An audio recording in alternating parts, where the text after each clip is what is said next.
पढ़ी जो हमारा आज ये गरुड़ पुराण का हम 8वां अध्याय, आज चौथा दिन 8वां अध्याय है। चौथा दिन और 8वां अध्याय आज हम अध्याय है। माता जी शांता खेर के समृद्धि में समृद्धि में पुण्य स्मृति में प्राणियों द्वारा अंत समय अच्छे कर्म करने का वर्ण 8वां अध्याय है। अच्छा, ये इसका सारांश है। चलिए थोड़े से भगवान का संकीर्तन करेंगे, इसके बाद हम जो है नहीं हाथ में, ये हाथ में रखना है। भगवान का थोड़ा संकीर्तन करेंगे, इसके बाद जो है हम अपना 8वां अध्याय जो है चालू करेंगे। श्रीमन्नारायण नारायण नारायण श्रीमन्नारायण नारायण नारायण नारायण नारायण नारायण श्रीमन्नारायण नारायण नारायण राधा नारायण नारायण नारायण कृष्ण नारायण नारायण नारायण श्रीमन्नारायण नारायण सीता नारायण नारायण नारायण राम नारायण नारायण नारायण श्रीमन्नारायण नारायण नारायण हरिमन्नारायण नारायण नारायण भद्री नारायण नारायण नारायण ब्रह्मा नारायण नारायण नारायण लक्ष्मी नारायण नारायण नारायण श्रीमन्नारायण नारायण नारायण शान्ताकारं भुजगशयनं पद्मनाभं सुरेश्वरं विश्वाधारं गगनसदृशं मेघवर्णं शुभांगं लक्ष्मीकान्तं कमलनयनं योगविद्यानिगम्यं वन्दे विष्णुभवरणं सर्वलोकैकनाथनं। श्रीगरुडवाचः अनुस्मे किङ्क्रियं सर्वा वदसु कृतीनां मम कर्तव्या सा यथा पुत्र तथा च कथम प्रभो। गरुड़ जी ने कहा, गरुड़ भगवान जी पूछ रहे हैं अभी, गरुड़ जो है पूछ रहे हैं भगवान से कि हे प्रभु, भगवान विष्णु से, हाँ, नारायण से, हे प्रभु पुण्य आत्माओं की समस्त परलौकिक क्रियाओं के संबंध में मुझे बताइए। पुत्रों को किस प्रकार वह क्रिया करनी चाहिए उसका वर्णन भी मुझे बताइए। कहते हैं भगवान वाचा साधु प्रणतम त्वया तार्च मनुषाणामिताव धार्मिकाहं च यत्कृतं तत्सर्वं कथयामि ते। सुकृति वर्धके दृष्टा शरीरं व्याधि संयुतं प्रतिकूलान् ग्रहान् चैव प्राणघोषस्य च श्रुतिं तदा स्वमरणं ज्ञात्वा निर्भयस्तादिन्द्रियः अज्ञात ज्ञात पापानां प्रायश्चित्तं समाचरेत्। श्री भगवान ने कहा, हे तार्क्ष, मनुष्यों की भलाई की दृष्टि से अपने बड़े उत्तम बात पूछी है। धार्मिक मनुष्य के लिए करने योग्य जो कार्य है वह मैं सब तुम्हें बताता हूँ। पुण्यात्मा व्यक्ति वृद्ध अवस्था के प्राप्त होने पर अपने शरीर को व्याधिग्रस्त तथा ग्रहों की विपरीत देकर और प्राणवायु का नाद न सुनाई पड़ने पर अपने मरण का समय जानकर निर्भय हो जाए और आलस्य को छोड़ करके जाने अनजाने किए गए पापों के विनाश के लिए प्रायश्चित करने का उपाय करना चाहिए। कहते हैं जब अंत समय निकट आए तब स्नान कर शालिग्राम स्वरूपी भगवान का पूजन करें। गंध पुष्प केसर तुलसी पत्र धूप दीप नैवेद्य लड्डू आदि से पूजन करना चाहिए। दक्षिणा देकर ब्राह्मण को भोजन कराना चाहिए। अष्टाक्षर और 12 अक्षर मंत्र का जाप करें। अष्टाक्षर मंत्र जो ओम नमो नारायण, 12 अक्षर मंत्र ओम नमो भगवते वासुदेवाय। विष्णु और शिव जी का स्मरण करें। हरि का नाम श्रवण करने से अनेक जन्मों के पाप नष्ट हो जाते हैं। रोगी व्यक्ति का अंत समय नजदीक आ जाने पर उसके बंधु बांधव शोक न करें बल्कि भगवान के पवित्र नाम का बारंबार स्मरण करें। कहते हैं विद्वान व्यक्ति को मत्स्य कुर्म वाराह नरसिंह वामन परशुराम राम कृष्ण बुद्ध और कल की इन 10 नामों का स्मरण कीर्तन करना चाहिए। जो व्यक्ति रोगी के समीप बैठा हो तो उसे उपरोक्त 10 नामों का कीर्तन करना चाहिए, वो ही उसके सच्चे हितैषी कहे गए हैं। कहते हैं कृष्ण यह मंगल कारक नाम जिसकी वाणी से उच्चारित होता है उसकी करोड़ों को महापातक तत्काल भस्म हो जाते हैं। कहते हैं अंत समय में अजामिल ने, यहाँ पे देखिए थोड़ा सा वृतांत अजामिल का आता है।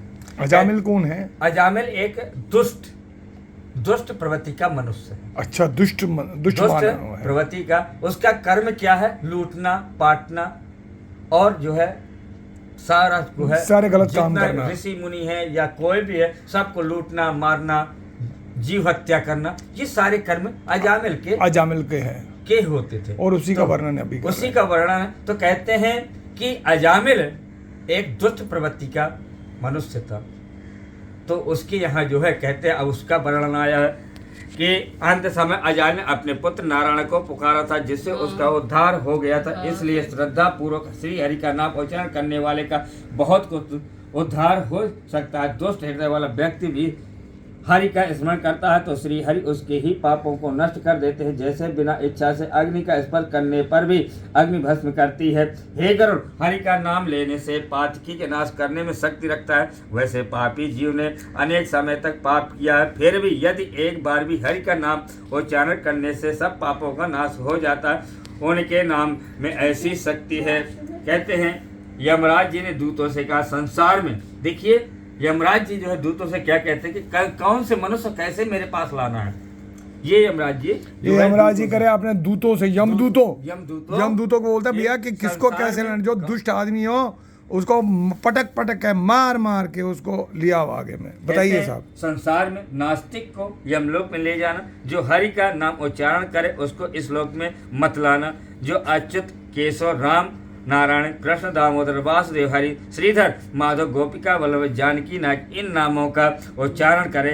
हे कमल नयन, हे वासुदेव, हे विष्णु, हे धरणीधर, हे अच्युत, हे शंख चक्र पद्म को धारण करने वाले, आप संसार के रक्षा को इस तरह कहने वाले पाप रहित पुरुषों को यहाँ मत लाना। ऐसे मनुष्य को लाना जो बाहर और भीतर विमुख रहने वाले दरिद्रों से सेवित मुकुंद भगवान के चरणाबिंद की भांति से विमुख पुरुषों, नरक के द्वार, भूत तथा तृष्णादि युक्त पापी पुरुषों को यमलोक में लाना। कहते हैं जिनकी जीभ भगवान श्री कृष्ण के गुण और उनके नाम का कीर्तन नहीं करती तथा उनका मन भगवान के चरणारविंद का स्मरण नहीं करता और सिर एक बार भी भगवान को प्रणाम नहीं करता, ऐसे पापी पुरुष को यमलोक में ले जाना। इसलिए हे पंच इंद्र गरुण, संसार में मंगल स्वरूप भगवान श्री कृष्ण का कीर्तन ही एकमात्र महान पापों से अत्याधिक और एकांतिक निवृत्ति का प्रायश्चित है। ऐसा समझो। पाप को हटाने के लिए अनेक प्रकार की प्रायश्चित करें, परंतु प्रायश्चित श्री कृष्ण से विमुख पुरुषों को पवित्र नहीं कर सकते।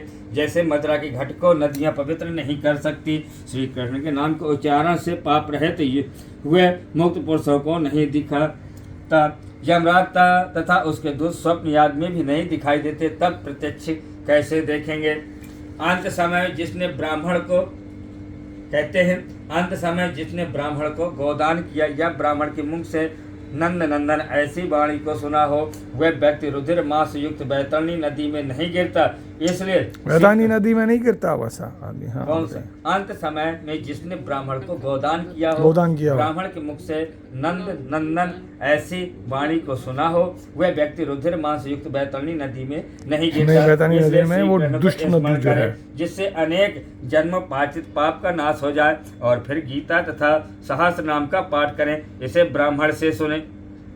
कहते हैं अंत समय में एकादशी व्रत, गीता, गंगा जल, तुलसी के पत्ते, विष्णु पादों का स्मरण करें, ये मुक्ति देने वाले हैं। संकल्प पूर्वक अन्न सुवर्ण, कहते हैं कि संकल्प सहित अन्न स्वर्ण दान कर स्वर्ण दक्षिणा सहित वेद विद ब्राह्मणों को सवत्सा गौ का दान करें। अंत समय मनुष्य कल्प या बहुत जिसको दान देते हैं उससे बहुत लाभ होता है। और मरने वाले के पुत्र मन में विचारते हैं कि पिता के लिए इस चीज का दान करूं या वाणी से कहें, हे पिता मैं आपके निमित्त अमुक दान करूंगा, वह अनंत गुण वाला होता है। कहते हैं कि अच्छे पुत्र को चाहिए कि पिता के अंतिम समय में सभी तरह का दान कराएं। लोक में धर्मज्ञ व्यक्ति इसीलिए पुत्र के लिए प्रार्थना करते हैं। भूमि पर स्थित आधी आंखें मूंदे हुए पिता को देखकर पुत्र को उनके द्वारा पूर्व संचित धन के विषय में तृष्णा नहीं करनी चाहिए। उत्तम पुत्र के द्वारा दिए गए दान से जब तक उसका पिता जीवित हो या तब तक, और फिर मृत्यु के अंतरंतर अतिवाहित शरीर से भी परलोक में रास्ते में वह दुख नहीं प्राप्त होता। कहते हैं आतुर काल, चंद्र ग्रहण, सूर्य ग्रहण के समय सात्विक दान देना अधिक पुण्यप्रद है। इसलिए तिल आदि अष्ट महादान अवश्य करें।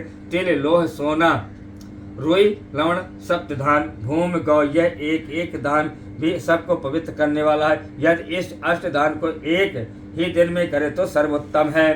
कहते हैं यह अष्ट महादान महापातक बड़े पापों को नष्ट करने वाला है। इसको अंत समय में अवश्य कराएं। इसके फल को तुमको बताता हूँ, सुनो। श्री कृष्ण बोले, मेरे द्वारा उत्पन्न हुए 3 तरह के तिल हैं, वे बहुत ही पवित्र हैं। उनके दान देने से सब असुर, दैत्य, दानव तृप्त हो जाते हैं। ये तिल श्वेत रंग, कृष्ण और कपिल रंग के होते हैं। उनके दान देने से मन, वचन, याद से किए हुए सब पापों का नाश हो जाता है। लोहे का दान भूमि पर हाथ रखकर देना चाहिए। ऐसा करने से वह जीव यम सीमा को प्राप्त नहीं होता और यम मार्ग में नहीं जाता। पाप कर्म करने वाले व्यक्ति के निग्रह करने के लिए यम के हाथ में कुल्हाड़ी, मूसल, दंड, तलवार तथा छुरी शस्त्र के रूप में रहते हैं। यमराज के आदुदों को संतुष्ट करने के लिए लोहे का दान करना बताया गया है। इसलिए यमलोक में सुख देने वाले लोहे का दान अवश्य करना चाहिए।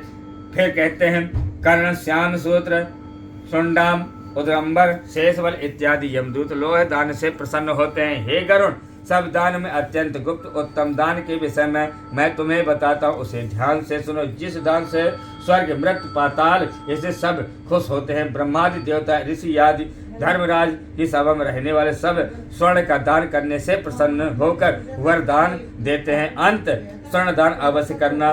प्रवृत्तदार के लिए स्वर्ण का दान अवश्य करने, जिससे प्रेत यमलोक में न जाकर स्वर्ग लोक में जाता है। कहते हैं कि सर्वे दान में जो है सबसे उत्तम दान स्वर्ण का दान बताया प्रेत के लिए। अच्छा, गोल्ड का दान सबके लिए बता दिया है। सबके लिए कि सब उत्तम दान, सबसे उत्तम दान जो है स्वर्ण का दान है। अगर आप स्वर्ण का दान करते हैं तो जो पापी आत्मा है वो जो है उन जगह से न जा करके सीधे स्वर्ग के लिए ही। मगर अगर पाप भी आदमी कर लेगा और फिर स्वर्ण दान कर लेगा तो फिर क्या होगा? स्वर्ण दान करने से उसे मोक्ष मिल जाता है। और मतलब पाप भी कर ले पहले और फिर सोना दे दे और बस खत्म बात, मतलब उसका पाप कट जाएगा। कट जाता है। स्वर्ण सबसे अच्छा दान माना गया। नहीं, अच्छा चलिए। जाकर स्वर्ण स्वर्ग में जाए। कहते हैं बहुत समय तक सत्यलोक में निवास करने के बाद फिर व्यक्ति मनुष्य लोक में राजा, रूपमान, धर्मज्ञ, वाचाल, लक्ष्मीवान, बड़ा पराक्रमी होता है। रुई के दान से यमराज के दूत का भय नहीं रहता। लवण दान से यमराज का भय समाप्त हो जाता है। लोहे, लवण, कपास, तिल, स्वर्ण दान से यमपुर वासी चित्रकूट आदि प्रसन्न हो जाते हैं। कहते हैं सत्य धान थोड़ा सा छप करा। कहते हैं सत्य धान करने से धर्मराज और तीनों द्वारों पर नियुक्त द्वारपाल भी प्रसन्न हो जाते हैं। धान, जौ, गेहूं, मूंग, उड़द, काकुन या कंगनी के चावल और चना ये सत्य धान कहे गए हैं। जो आदमी गोचर में मात्र भूमि, 100 गाय, 1 बैल जितनी भूमि पर स्वतंत्र रूप से रह सके, विचरण कर सके, उतनी विस्तार वाली भूमि गोचर में कहलाती है। इसका दान समस्त पापों का नाश करने वाला है। विधान पूर्व सदपात्र को देता है। वह ब्रह्म हत्या के पाप से मुक्त होकर पवित्र हो जाता है। ऐसे मुनीश्वरों ने देखा है। राज्य में किया हुआ अर्थात राज संचार में राजा से होने वाला महापाप न व्रतों से, न तीर्थ यात्रा से, न अन्य किसी दान से नष्ट होता है, अपितु वह तो केवल भूमि दान से ही समाप्त होता है। जो व्यक्ति ब्राह्मण को धान पूर्व पृथ्वी का दान करता है वह देवताओं और असुरों से पूजित होकर इंद्रलोक में जाता है। कहते हे गरुण, भूमि दान बिना और दान अत्यंत अल्प फल देने वाला है। पृथ्वी दान दिन प्रतिदिन बढ़ता है, इससे भूमि दान अवश्य करें। जो भूमि का स्वामी होकर ब्राह्मणों को दान नहीं देता वे जन्म जन्मांतर ग्राम में कोटि न मिलकर दरिद्र ही होता है। जो स्वामी का अभिमान रखे करेंगे तब तक नरक में वास करेगा। इसलिए भूमि का स्वामी होकर प्रतिदान अवश्य करें, और जो पुरुष है उनको भूमिदान न देकर गोदान देना, ये हमारा मत है। अंत समय में रुद्रधेनु, ऋणधेनु, मोक्षधेनु आदि गोदान करे, बैतरणी धेनु सभी दे दें। हे गरुण, यह गोदान मनुष्य के लिए कायिक, वाचिक और मानसिक पवित्र विधि रहित करता है।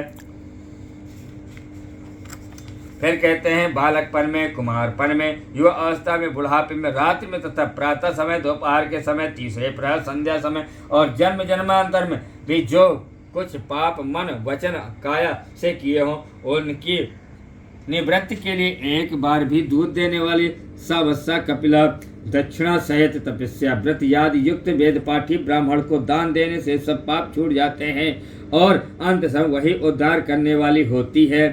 कहते हैं स्वास्थ्य चित्तावस्था में दी गई 1 गाय, आतुर अवस्था में दी गई 100 गाय और मृत्यु काल में चित्तवर्जित व्यक्ति के द्वारा दी गई 1000 गाय तथा मरणोत्तर काल में दी गई विधि पूर्वक 1 लाख गाय के दान का फल बराबर ही होता है। यहाँ पर स्वास्थ्य अवस्था में गौदान करने का विशेष महत्व बतलाया गया है। तीर्थ में सत्पात्र को दी गई 1 गाय दान 1 लक्ष गौदान के बराबर होता है।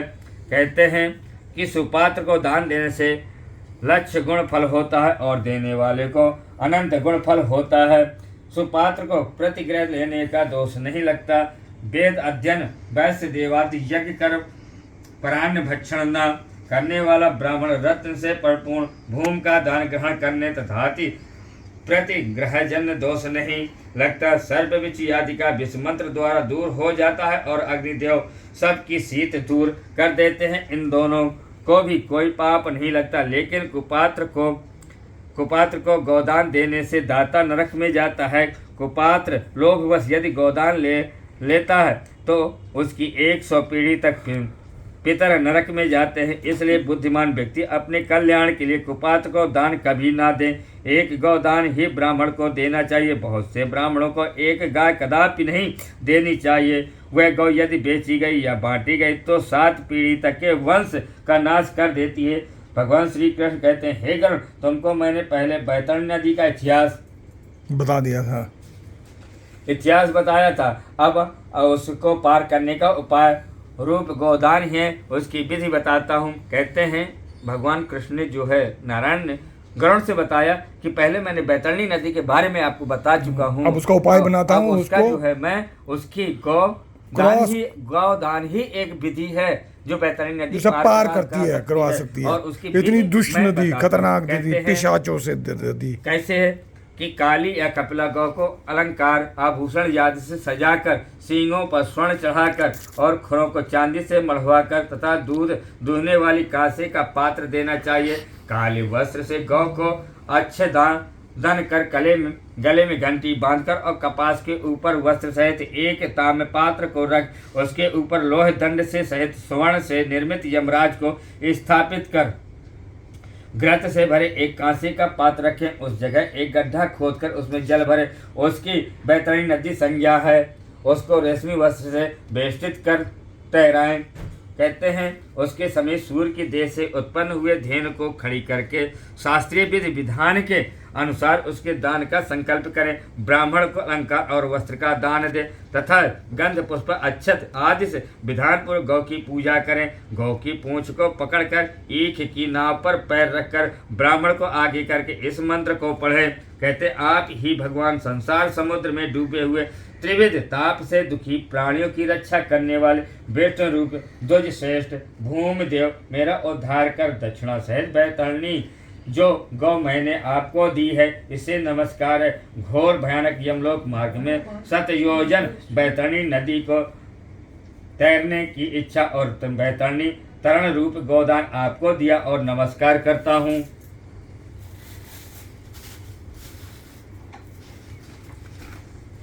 कहते हैं हे धेनु के, तुम सौम्य ही यमलोक के विस्तृत मार्ग में पार करने के लिए वहाँ मेरी राह देखना। ऐसा तुमको मेरा नमस्कार। गौएं मेरे सामने पीछे हृदय में बसे हैं और मैं गौओं के मध्य में रहूं।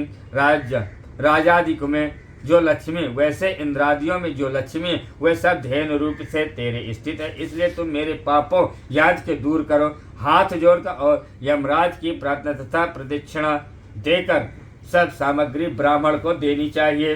कहते हैं, हे गरुड़, इस विधान से जो बैतरणी धेनु का दान करता है वह धर्म मार्ग से धर्मराज की सभा में जाता है और शरीर की स्वास्थ्य अवस्था में ही बैतरणी विषयक व्रत का आचरण कर लेना चाहिए। और बैतरणी पार करने की इच्छा से विद्वान को बैतरणी गौ का दान करना चाहिए। हे गरुड़, बैतरणी गौ का दान करने से महामार्ग में नदी नहीं आती, इसलिए हमेशा पुण्य काल में गोदान करना चाहिए। गंगा आदि सभी तीर्थों में ब्राह्मणों के निवास स्थान में चंद्र और सूर्य ग्रहण के समय में, संक्रांति में, अमावस्या, स्त्री, उत्तरायण और दशान, कर्क और मकर संक्रांतियों में, विषुव अर्थात मेघ और तुला की संक्रांति में, व्यतीत पात योग में, धनिष्ठा, आद्रा आदि नक्षत्रों में चंद्रमा के रहने पर रविवार को पड़ने वाली अमावस्या, युगादि तिथियों में युग के आरंभ की तिथि युगादि तिथि कहलाती है।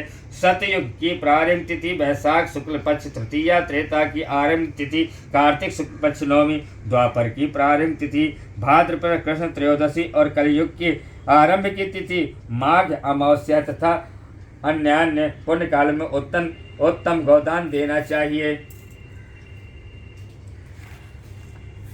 फिर कहते हैं, सुपात्र ब्राह्मण मिलने से, श्रद्धा उत्पन्न होने से वही पुण्य काल है, क्योंकि लक्ष्मी अस्थिर है, शरीर नाशवान है और ईश्वर भी सदा काल स्थिर नहीं रहेगा। वैसे मृत्यु अवश्य आने वाली है, इसलिए धर्म के कार्य अवश्य करें। अपने कल्याणार्थ ब्राह्मण को अपने विस्तारानुसार दान देने से अनंत फल प्राप्त होता है। कहते हैं, थोड़ा धन होने पर भी श्रद्धा से दान दिया जाए तो वह अक्षय होकर जन्म जन्मांतर में साथ चलता है। दान रूप माथे से महामार्ग यमराज के मार्ग में सुख मिलता है और जिसने नहीं दिया वह बड़े कष्ट से यम मार्ग में जाता है। कहते हैं, भूमि पर प्राणियों ने जो कुछ पुण्य किया है वह यमलोक रास्ते के आगे मिलता है। महापुण्य प्रताप से मनुष्य योनि प्राप्त होती है। इसको प्राप्त कर धर्म कर्म करने वाला सदगति को प्राप्त होता है। जो मनुष्य जन्म को प्राप्त कर धार्मिक कार्य नहीं करता वह प्रत्येक जन्म में दुख प्राप्त करता है।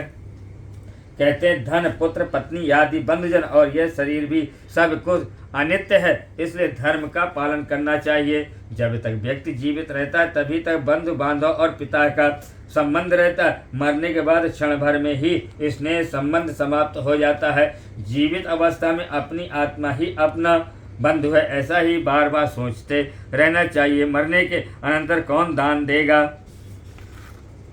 ऐसा सोचकर अपने हाथ से ही दान करना चाहिए, क्योंकि शरीर अनित्य है। अतः मृत्यु के पश्चात कोई भी तुम्हारे निमित्त दान नहीं करेगा। इस मृतक शरीर को 7 बंधु एकत्र होकर लोहे की भांति या काष्ठ की तरह भूमि पर रख देते हैं तथा बाद में लकड़ियों में भस्म कर सब वापस आ जाते हैं। केवल धर्म ही साथ चलता है। मृत्यु के पश्चात धन संपत्ति आदि सब घर से ही साथ नहीं जाते और बंधुजन शमशान भूमि से ही छूट जाते हैं। केवल उसके किए गए कर्म ही साथ चले जाते हैं। ये शरीर अग्नि में भस्म हो जाता है, परंतु इस शरीर से किए हुए कर्म ही मनुष्य में दुख रूपी समुद्र का कोई बंधु नहीं है। केवल कर्म संबंध से जीव आता है और कर्मच्छ से चला जाता है। कहते हैं, माता पिता पुत्र बंधु पत्नी आदि का परस्पर मिलन प्याऊ पर एकत्र हुए जंतुओं के समान या नदी में बहने वाले काठ समूह की तरह नितांत चंचल अर्थात अस्थिर है। किसका पुत्र, किसका पौत्र, किसकी पत्नी और किसका धन संसार में कोई किसी का नहीं है। इस कारण से अपने हाथ से स्वयं दान देना चाहिए। जब तक धन अपने अधीन है तब तक ब्राह्मण को दान कर दें, क्योंकि धन दूसरे के अधीन हो जाने पर दान देने के लिए कहने का साहस भी नहीं होता है। कहते हैं, पूर्व जन्म में किया हुआ दान इस जन्म में मिलता है, ऐसा जानकर धन का दान करें। धर्म करने से धन की प्राप्ति, धर्म से कामना सिद्ध तथा धर्म से मोक्ष मिलता है। इसे धर्म का आचरण करें।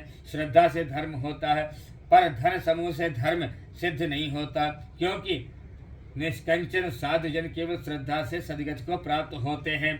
जो व्यक्ति पत्र फूल फल अथवा जल मुझे भक्ति भाव से समर्पित करता है, उस समकामता के द्वारा भक्ति पूर्वक दिए गए पदार्थों को मैं प्राप्त करता हूँ। द्रौपदी ने शाक, गजेंद्र ने पुष्प, सबरी ने फल, बेर तथा जल प्रदान कर भगवत कृपा प्राप्त की थी। इसलिए विधि विधान के साथ अवश्य दान देना चाहिए, थोड़ा हो या अधिक, इसकी कोई गणना नहीं करना चाहिए। जो पुत्र पृथ्वी पर पड़े हुए आतुर पिता के द्वारा दान दिलाता है, वह धर्मात्मा पुत्र देवताओं के लिए भी पूजनीय है। माता पिता के निमित्त जो धन पुत्र पुत्री के द्वारा संपन्न हो समर्पित किया जाता है, उससे पुत्र पौत्र और प्रपौत्र के साथ वह व्यक्ति स्वयं भी पवित्र हो जाता है। पिता के उद्देश्य से किए गए दान से 100 गुना, माता के उद्देश्य से किए गए दान से 1000 गुना, बहन के उद्देश्य से किया गए दान से 10,000 गुना और सगे भाई के निमित्त किए गए दान से अनंत गुना पुण्य प्राप्त होता है। श्री कहते हैं कि कितने ही प्रकार के उपद्रव दान देने वाले को नहीं होते, नरक का दुख भी नहीं होता और अंत समय में यमदूतों को भय भी नहीं होता। जो अंत समय लोभवश दान नहीं देते, वे कंजूस पापी पुरुष मरने के बाद बहुत दुखी होते हैं। अंत समय पुत्र पौत्र भाई समान गोत्र के तथा जो मित्र हैं, वे सब वहां आकर यदि दान ना दे तब उनको ब्रह्म हत्या का दोष लगता है। इसमें कुछ भी संदेह नहीं है। श्रीमन्नारायण नारायण नारायण हरिमन्नारायण नारायण नारायण श्रीमन्नारायण नारायण नारायण हरिमन्नारायण नारायण नारायणाय नमः। 8वां अध्याय संपूर्णमस्तु।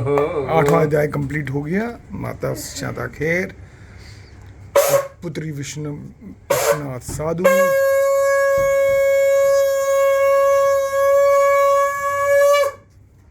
धन्यवाद। इसका समाप्त हो गया ना पंडित जी, ये वाला 8 अध्याय, मतलब 8th चैप्टर।